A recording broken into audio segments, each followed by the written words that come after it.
Unlike many other countries, universities in the US use a holistic admissions process. So what exactly does that mean? Well, it means they evaluate you on both academic and non-academic factors. Non-academic factors could include areas such as leadership and teamwork.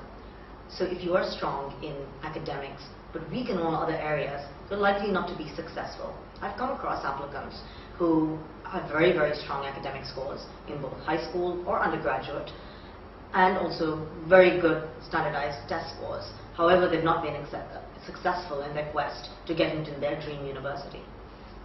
Planning in advance can truly help you in this process. And why is that? Well, aside from selecting the program you want to go to, selecting the university you want to go to, making sure your grades are strong, preparing for standardized tests such as the SAT, GRE, or GMAT, you also need to make sure that you're actually satisfying the admissions committee on all the other criteria. So how do you go about doing this? Well, number one, first you need to understand what those criteria are. How do you do that? You could go to someone like myself, who's an educational consultant, who will be able to walk you through what those criteria are and how they differ across universities. You can also do this independently by scanning the website, talking to students, alumni, and faculty, and understanding what areas these universities are looking at beyond just academics. Once you've created that list, you'll want to map your own background against these criteria to see what your strengths are and what your vulnerabilities are. Once you've done that, you'll see areas where you may have gaps and how you could go about potentially strengthening them. Secondly, you'll want to make sure that you're building these skills over time. So it's not just about having these skills, but also showing progression in these skills. So if you're showing leadership, you'd want to show how you've progressed and built stronger leadership over time, whether again that's at high school, or if you're applying for a postgraduate program, how you've done it at your undergraduate school and at the workplace. Thirdly, you'd want to show how you're applying these skills across different areas of your life. It's showing a certain skill to do that.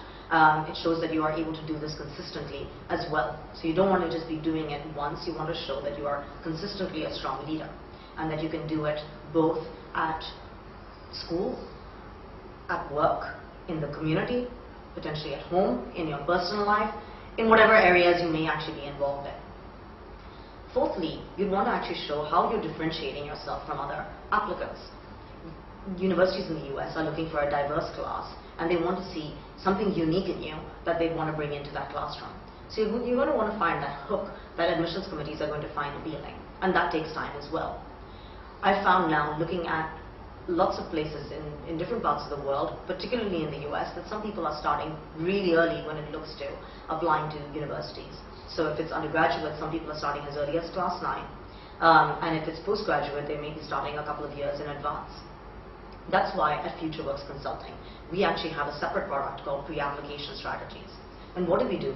We start working with applicants as early as class 9 or class 10, or 1 to 2 years in advance if you're looking to apply for a postgraduate degree, and help you actually create a roadmap for success. We walk you through the criteria that universities are looking for, help you understand how this differentiates from university to university, and help you create a roadmap to actually build these skills. We think this is important not just to get into university, but because we believe you'll be building skills and confidence along the way. We actually strongly believe in the holistic admissions process because we know that the non-academic criteria that universities that actually place a lot of weight on are not only helpful for you to be successful in the admissions process, but are also extremely important for you to be successful in your future careers.